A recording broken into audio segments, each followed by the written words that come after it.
구독자 여러분 안녕하십니까? 오늘은 23년도 11월 25일입니다. 오늘 화물차 번호판 시세 좀 알아보고 가겠습니다. 먼저 대표님 본인 소개 좀 해주세요. 예, 안녕하세요. 전국구 영업용 칼산상사 이원복입니다. 화물차 번호판 시세에 등락이 좀 있었나요? 개인 중형만 조금 떨어졌어요. 소폭 하락했고 나머지 차량은 비슷한데요. 개인 소형부터 말씀드릴게요. 네네.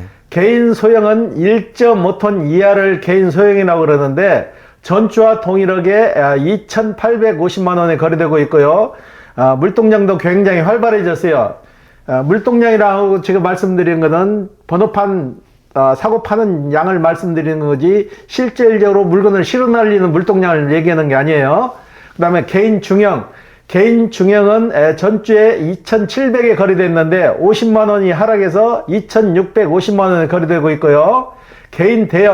개인 대형도 3,500만 원에서 50만 원이 하락돼서 3,450만 원. 개인 25도는 3,600만 원. 일반 25도는 3,800만 원. 출애라는 6,500만 원. 일반 5톤은 3,300만 원. 일반 11톤은 3,600만 원. 덤프 5톤은 3,800만 원에 거래되고 있습니다. 그러면 전주와 비교했을 때 화물차 번호판 시세에 등락이 거의 없는 거네요? 개인 중형만 좀 빠졌죠. 개인 중형이 50만 원 정도 빠졌어요. 예. 그건 또 왜 그렇습니까? 개인 중형이 지금 차가 전에는 1.2톤의 개인 중형을 달았거든요. 네. 개인 중형이 1.5톤 이상 16톤까지를 개인 중형이라고 그러는데 개인 중형이 전에는 1.2톤도 가능했었어요. 네네. 1.2톤을 그때도 명칭은 개별 화물이었거든요. 네네. 1.2톤에 달려있던 개인 중형 번호판이 정부에서 유예기간을 줘서 개인 소형으로 가든지 개인 중형으로 유지하든지 둘 중에 선택 기회를 줬는데 선택을 하신 분들은 개인 소형, 선택을 안 하시고 그냥 계셨던 분은 개인 중형이 되는 거예요. 개인 중형인데 개인 중형은 지금 이분들이 1.2톤을 가지고 있다가 이제 차가 노후가 돼서 바꿔야 되잖아요. 바꿔야 될 때 선택의 폭이 없어져 버린 거예요. 다시 1.2톤으로 갈 수가 없어요, 법적으로. 예. 이제 위로 올라가야 된다고. 1.5톤 이상에서 16톤까지를 가야 되는데 그 중간에 차가 2.5톤, 3.5톤, 4톤, 4.5톤, 5톤, 7톤 이렇게 위로 올라간다고. 그러니까는 그 차를 사기에는 가격대가 너무 큰 거죠. 네. 차가 보통 5, 6천만 원이 가잖아요. 네.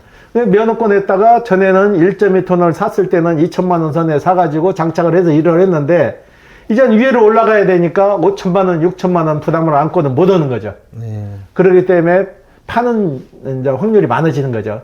이게 파는 사람이 많은데 사는 사람이 줄어든 거죠, 이제. 네. 예, 그래서 가격이 점점 더 떨어지는 거죠. 네. 옛날에 비해서 차값도 많이 오른 것 같아요. 많이 올랐죠. 유로 6로 바뀌면서 환경 문제 때문에 차가격만 계속 오르는 거예요. 예. 아니, 대표님. 자동차 매매 상사하시는 분들도 아직도 개인 용달, 개별 화물, 막 이렇게 아직도 그 유튜브에 보면 얘기를 하시더라고요. 예, 이거는 왜 계속 이렇게 얘기하시는 거죠? 오랜 관습으로 그렇게 다 처음부터 시작을 했기 때문에 그걸 쉽게 변형이 안 되는 거예요. 저희 같은 사람들은 계속 인허가를 집어넣고 명칭을 알기 때문에 개인 소형, 개인 중형, 개인 대형 이렇게 해서 분류를 하는데 일반인들은 옛날 용달에 있으니까 개인 용달.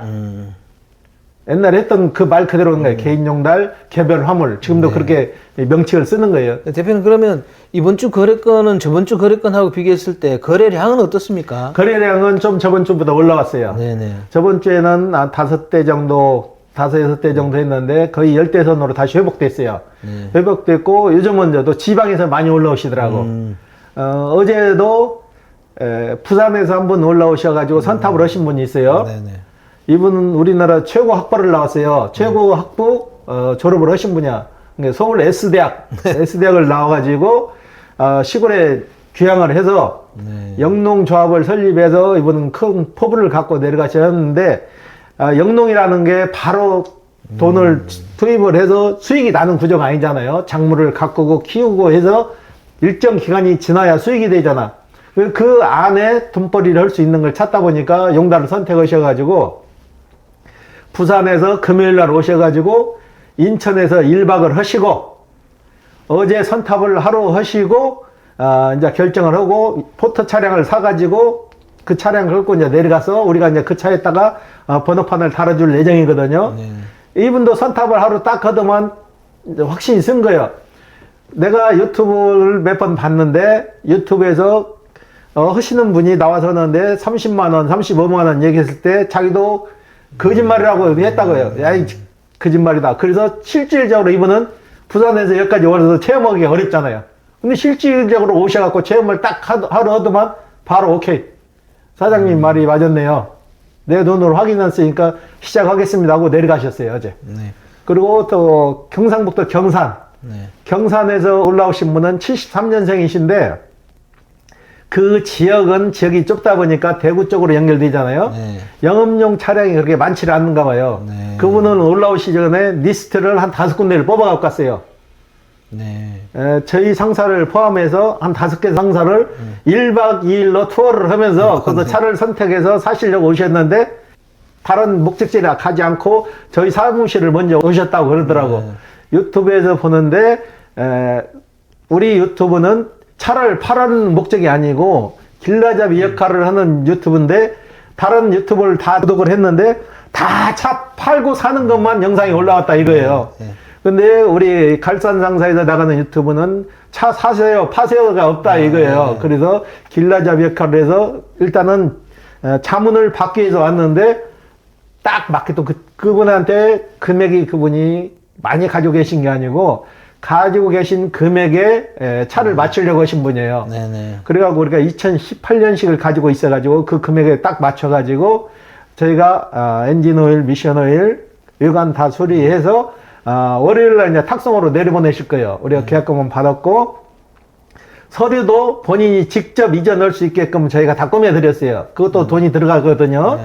대행하지 말고 사장님 통이전이니까 사장님 사시는 경산시청에 접수시키는 방법부터 이전하는 방법까지 다 알려갖고 내려보내드렸어요. 그분도 국적원이 만족하고 가셨어요. 예. 대표님 그러면 다음 주 화물차 번호판 시세는 어떨 거라고 전망하세요? 다음 주 화물차 번호판 시세에서는 소형차는 그 금액을 계속 유지할 것 같고 개인 중형은 50만 원이 내렸잖아요. 네. 50만 원에서 내려가지고 추이를 보다 보면 12월 달까지 가게 되면 더 빠질 것 같아요.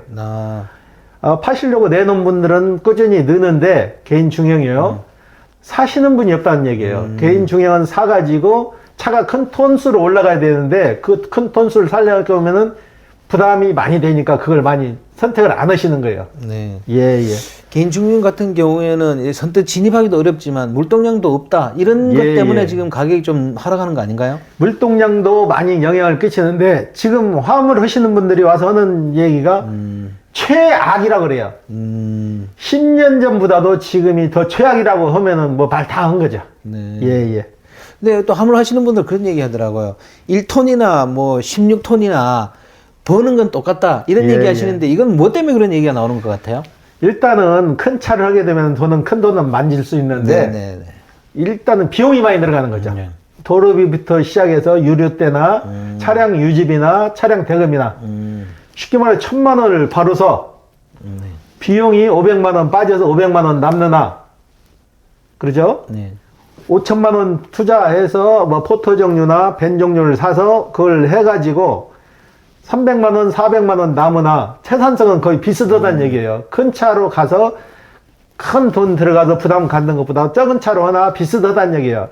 그래도 제가 저번에도 말씀드렸는데 5톤 차, 7톤 차 이렇게 올라가지 말고 제가 선택하는 관점에서는 3.5톤이 그래도 중형시장에서는 가장 경기가 덜 타고 채산성이 맞는 차량이에요. 제 경험에서 우러나는 얘기예요. 제가 전에 3.5톤, 5톤 다 해봤기 때문에 그때도 그랬어요.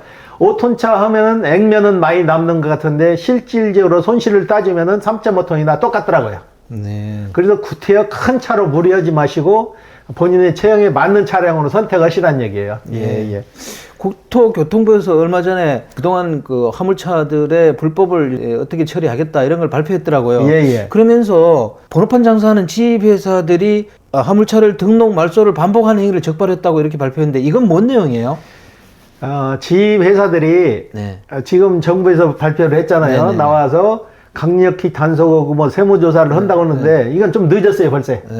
이분들이 법인 차량들을 많이 갖고 있던 회사들이 이미 다 쪼개기를 했어요. 100대 갖고 있는 회사들은 벌써 30대 쪼개가지고 법인을 새로 타인의 명의로 법인을 다시 다 만들었다고. 어떻게 유시근말로 문자를 쓰면 사후약방문이죠. 미리 했어야 되는데 기간을 넘어 인터벌을 크게 둔 거예요. 그러니까 이 법인들도 이미 준비를 해서 법인을 이미 다 바꾸고 쪼개기 대수 많은 데는 이미 쪼개서 빠져나갈 걸 다 만들어 놨다는 얘기예요. 그리고 전에 세무조사나 받았던 것은 이미 부도 처리해서 다 끝났는데 어디 가서 그걸 받을 거냐고요. 좀 늦은 거죠. 그리고 지입회사들이 그동안 불법을 많이 저질러 왔잖아요. 이 지입 역사가 좀 오래됐어요. 지입이라는 게 65년도에 생긴 거예요. 65년도에 생겨가지고 그때는 노선화물, 지역화물, 특수화물 세 종류였었어요. 그때는 우리나라에 노선화물이 20대밖에 없었어요. 65년도에. 그리고 구역화물이 10대.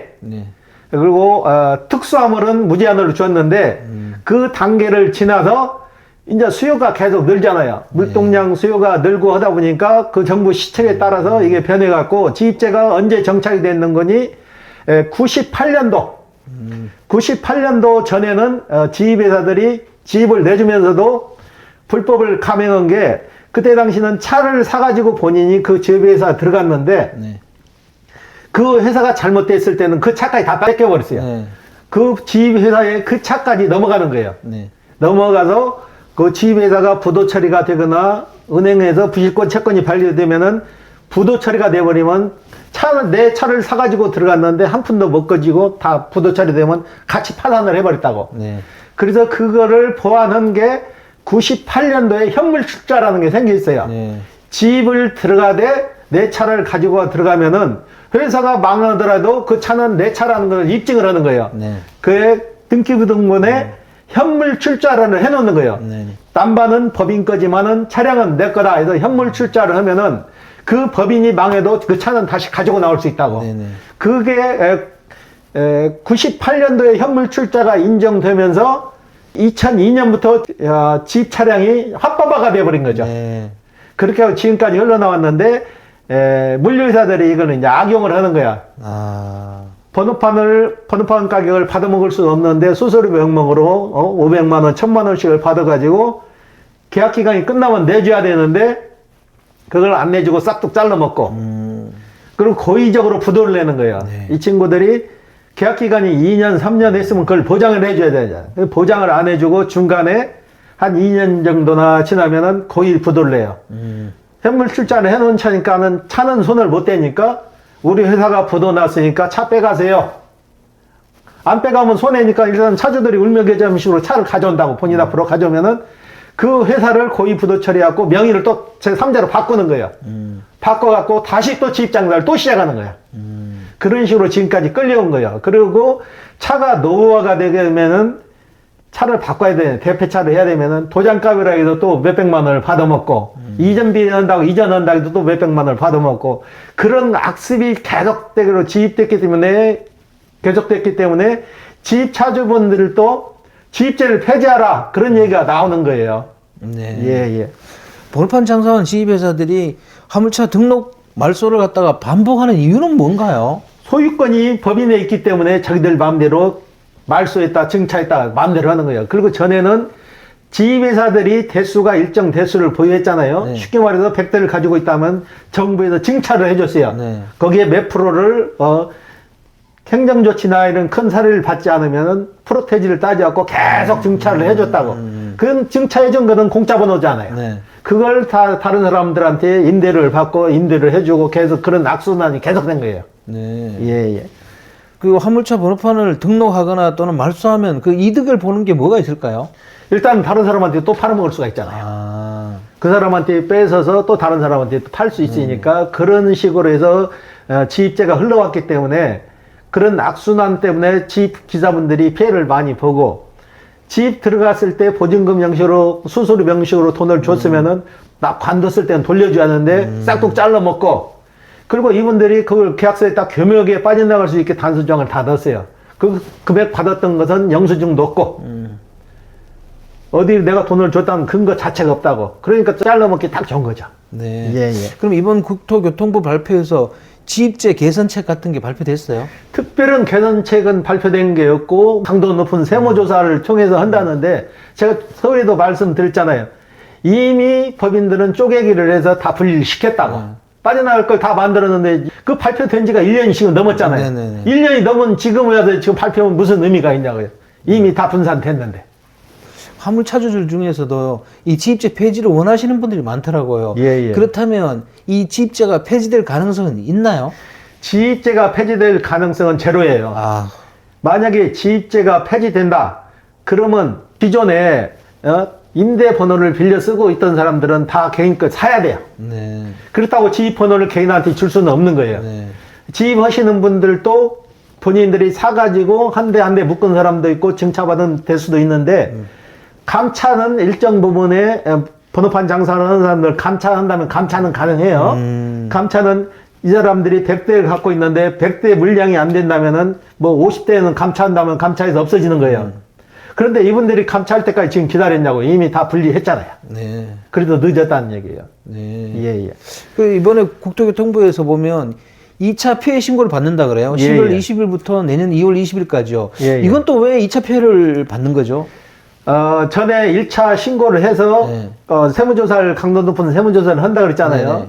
이게 명분 쌓기 하는 것 같아요. 명분 쌓기. 네. 2차 또 피해 조사를 받아가지고 근데 1차 해서 피해 조사해갖고 그분들이 보상받았다는 건 그 근거는 없잖아요. 그렇죠. 지금- 보상받은 게 없잖아요. 네. 만약에 1차 피해 조사를 해서 잘못된 것을 그 법인에서 받아서 피해 보상을 해줬으면 문제가 없는데 발표만 해놓고 그분들이 피해 보상 받은 게 없잖아요. 네. 그러니까 마찬가지죠. 2차 조사해서 만약 신고하면 무슨 의미가 있냐고요. 이미 법인은 다 바꾸고 다른 사람으로 다 갔는데 누구를 조사할 거냐고요. 그러니까 또 그런 문제가 있습니다. 예, 예. 이 정부에서 발표를 먼저 그렇게 해놓고 나서 이 용두삼미로 일을 끝내면 안 되는데 예, 계속 예. 지지부진하게 일을 끌고 가는 것 같습니다. 예, 예. 네. 대변 그리고 2014년 현대 포토2가 나온다고 얘기하는데요. 이게 신차죠? 예, 신차입니다. 현대에서 포토 LPG 차량이 이제 출시가 됐어요. 지금 오토 차량은 한 대도 출시가 안 됐고 스틱 기준으로 해서 20대 정도가 재고가 있어요. 네. 신청하시면은 스틱은 바로 구입을 하시는데 차량 가격이 조금 올랐어요. 아. 차량 가격이 2천만 원대부터 2,200만 원까지 부가세 별도 금액에서 그 정도에 지금 출시가 됐는데 전에 포토 차량에는 내비게이션이나 이런 부가 서비스가 별로 없었는데 한 150만 원 정도가 추가돼서 내비나 후방이나 블랙박스나 이런 걸 다 거기에 세트로 만들어 놨더라고요. 네. 그래서 그 부분에 대해 좀 상승이 된 것 같아요. 차량 가격이. 네. 예, 예. 그러면 2024년도 현대 포토2를 언제부터 주문할 수 있어요? 지금 바로 주문 가능하시고요. 기존에 그 디젤 차량으로 주문했던 분들 있잖아요. 네네. 그분들을 우선순위로 줄 것 같아요. 네. 그분들이 우선순위로 나가고 오토 차량으로 진행했을 때는 영업사원 얘기를 들어보니까 빠르면 8개월. 빠르면 8개월에서 지금 현재 주문하는 사람이요. 현재 주문하는 사람들은 빠르면 8개월에서 1년을 얘기하더라고요. 네. 소비자한테까지 넘어오는 과정이. 근데 지금 전에 디젤 차로 주문해놨던 사람들 선순위로 이제 먼저 준다는 얘기죠. 네. 그리고 기아에서는 1월 달에 출시가 돼요. 네. 현대에서는 먼저 출시가 됐고, 기아에서는 1월 달부터 출시가 예정이에요. 예, 예. 기아에서 나오는 것도 그것도 LPG인가요? 예, 똑같은 LPG예요. 예, 네. 예. 그럼 그것도 가격이 좀 올라가겠죠? 가격은 현대차하고 비슷할 거예요. 예, 네, 예. 네. 카카오가 지금 화물차 시장에 진입했잖아요. 예, 예. 그 소식 좀 전해 주십시오. 예, 카카오가 T트러커로 해서 지금 진입을 했는데, 기존 주전사 물건을 지금도 똑같은 형태예요. 주전사하고 협약을 맺어서 그 오다를 가지고 공유를 해서 한다고 그러는데 아직까지 특별하게 뛰쳐나가는 건 없고 시범 운행 기간이에요. 시범 운행 기간인데 기사분들 평이 그렇게 썩 좋지는 않아요. 네. 가격 걱정을 제일 많이 하시더라고. 가격이 퀵 서비스 마냥 가격이 많이 하락될 걸 예상하시더라고. 그래가지고 편리한 점도 있겠지만은 가격이 어떻게 될지 아직 확실하게 판명이 안 나니까 많이들 지금 지켜보는 상황인 것 같아요. 예, 예. KT의 브로켈리나 그다음에 그 LG U+에 화물 있거든. 예, 그 예. 기업들이 지금 화물차 시장에 진출하는 그 소식은 어떻습니까? 진출은 이미 이분들도 한 상태예요. 네. 했는데 기존에 자기 기반에서 CJ 대한통운바이나 이런 거는 지금 물류를 하고 있잖아요. 네네. 물류 자기네 회사 중심으로 물류를 하고 있었고, 블루켈리나 KT에서 나온 블루켈리나 팀의 모빌리티에서 팀의 화물은 이미 전에도 하고 있었어요. 네네. 하고 있었는데 카카오 티트럭커 마냥 광범위한 망을 가지고 지금 활동은 안 하는 거지. 네. 이게 이제 어느 정도 시점에서는 서로가 경쟁하다 보면 탁 튀어나올 거예요. 네네. 아직은 서로가 저울질하는 상태에서 아직 또렷한 선점은 업체는 없어요. 아직까지는. 네. 예, 예. 또 이런 업체들이 지금 진출해서 화물 하시는 분들에게 큰 도움은 아직 안 되고 있다는 거잖아요. 그렇죠. 실질적으로는 지금 도움은 안 되고, 지금도 화물 하시는 분들은 전에 하던 방식대로 그대로 지금 운영하고 있어요. 기존 주선사 오다를 받아서 운영하고 있는 방식인데, 지금 가장 큰 주선사 오다가 쉽게 말해서 인성 있죠. 네. 인성 프로그램을 사용해서 인성 1, 2, 그 다음에 24시 콜, 네. 그 다음에 원콜, 네. 세 종류죠. 네. 세 종류가 지금은 시장을 거의 형성을 하고 있는데, 그 형성 시장에서 그 오다로 지금은 움직이고 있는 상태예요. 예, 예. 그러니까 결론은 화물 하시는 분들이 아직도 인성 프로그램을 많이 쓴다는 거네요. 인성 프로그램은 이제 소형, 네. 소형 1톤 미만, 네네. 그리고 1톤 이상은 24시 콜, 네네. 그리고 원콜은 화물이나 소형이나 중형 시장은 다 파고들었죠. 예, 예. 그럼 대표님 여기서 지금 화물차 시장이 분명히 어려운 건 사실이잖아요. 예, 예. 그런데 지금 진입해도 화물차 시장에서 돈벌이를 할 수 있는 가능성은 있는 건가요? 큰 대형차는 힘들어요. 큰 대형차는 일단 물동량 자체도 없고 차량 가격도 비싸고 하시려고 하시는 분들은 소형 차량으로 시작을 해보세요. 소형 차량으로 시작을 해서 어느 정도 노하우를 갖춘 다음에 차종도 변경하시고 그게 정답인 것 같아요. 예, 그리고 그것도 고민이 되시는 분은 차를 사지 마시고 네. 일단 와서 선탑을 한번 해보세요. 네. 실질적으로 내가 이 일을 했을 때 돈벌이가 어느 정도 될 건가? 선탑을 하루나 이틀 하게 되면은 정답이 나올 거예요. 선탑 한다고 해서 일부러 없는 오다 잡아갖고 가지는 않는 거니까. 네. 예, 예. 오늘 인터뷰 감사드립니다. 네, 구독자 여러분, 오늘은 23년도 11월 25일입니다. 전체적으로 화물차 번호판 시장은 등락이 없고요. 이제 화물차 시장이 어렵긴 하지만 하시고자 하시는 분들은 이렇게 적당한 시기에 진입하면 될 것 같습니다. 특히 소형차 위주로 이렇게 진입하셔서 경험을 쌓는 것도 상당히 좋다고 생각합니다. 자, 호화제는 다음 주에 또 다른 주제로 구독자 여러분 찾아뵙겠습니다. 안녕히 계십시오. 호호아제였습니다.